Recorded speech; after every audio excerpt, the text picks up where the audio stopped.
ఎన్నికల ప్రచారంలో భాగంగా ప్రజల సంక్షేమం కోసం ప్రజా ప్రచార పరిచయ కార్యక్రమంలో ప్రతి ఇంటి తలుపు తడుతూ తనను తాను పరిచయం చేసుకుని వారి సమస్యలను అడిగి తెలుసుకుంటున్న భీమిలి నియోజకవర్గం స్వతంత్ర అభ్యర్థి నాగోతి నాగమణి సింహాచలం పరిసర ప్రాంతాల్లో పర్యటన చేపట్టారు.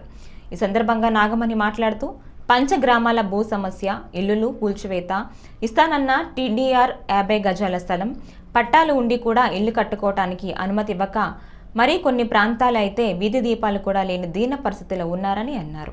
మీరు నన్ను అమూల్యమైన ఓటు వేసి గెలిపించండి, మీకు సేవకురాలుగా ఉంటాను గాని మీపై అధికార బలం చూపటానికి కాదు అని అన్నారు.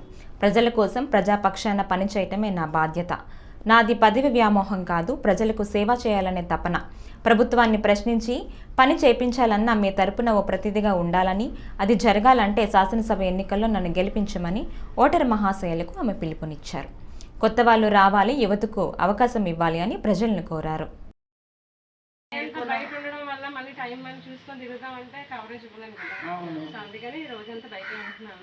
తప్పదమ్మా, మరి తిరగాలి కదా. మరి అదే అగో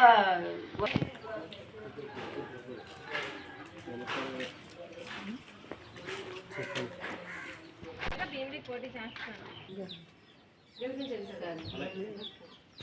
నాగోతి నాగమణి వచ్చే ఎలక్షన్కి ఇండిపెండెంట్ ఎమ్మెల్యేగా భీమిలికి పోటీ చేస్తున్నాము.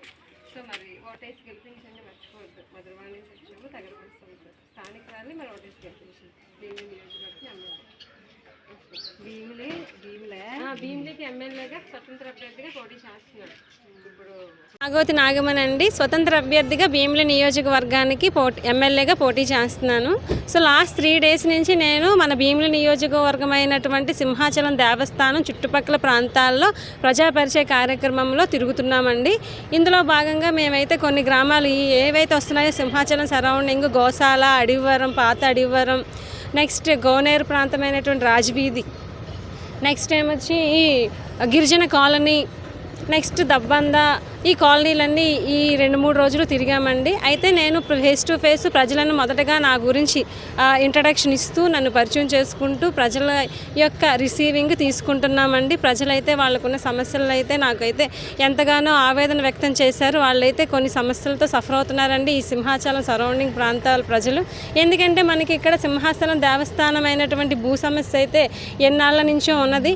ఆ భూ సమస్య పంచగ్రామాల భూ సమస్య ఒకటి ఇక్కడ ఉందండి. ఆ పంచగ్రామాల భూ సమస్యలో అయితే 2 గ్రామాలు మన సింహాచలం దేవస్థానంలోనికి వస్తున్నాయి. అవి ఏంటంటే అడివరము, వెంకటాపురం అండి.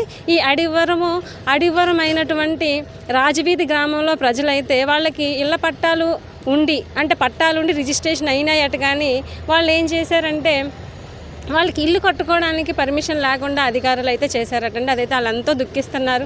నా దగ్గర అయితే ఎంతో సేపు ఫ్రస్ట్రేషన్ అయ్యి నా మీద ఆవేదన వ్యక్తం చేసి ఇప్పుడు ప్రభుత్వం ఏంటి, గత ప్రభుత్వం ఏంటి, మాకేమీ న్యాయం చేయట్లేదు, మేము ఎవరికి ఓట్లు వేయమని కూడా నా ముఖం మీద చెప్పేశారండి. మీరు వచ్చారు ఇలాగే ఎలక్షన్ల ముందు, మీరు తర్వాత కనిపించకపోతే మా పరిస్థితి ఏంటి, మేము ఎవరిని నమ్మాలి అని చెప్పి వాళ్ళు చాలా ఆవేదన వ్యక్తం చేస్తూ మాకు వర్షం వచ్చినా ఎండ వచ్చినా ఇల్లులు కారిపోతున్నాయి, ఫ్యామిలీస్తో ఉన్నాము, మేము ఇల్లు కట్టుకోవడానికి అసలు అవకాశం లేకుండా మాకు పట్టాదారులం అయినా కూడా మాకు హౌస్ నిర్మించుకోవడానికి అవకాశం అయితే అధికారులు ఇవ్వట్లేదని వాళ్ళు చాలా ఆవేదన వ్యక్తం చేసి నా ముందు వాపోయారండి.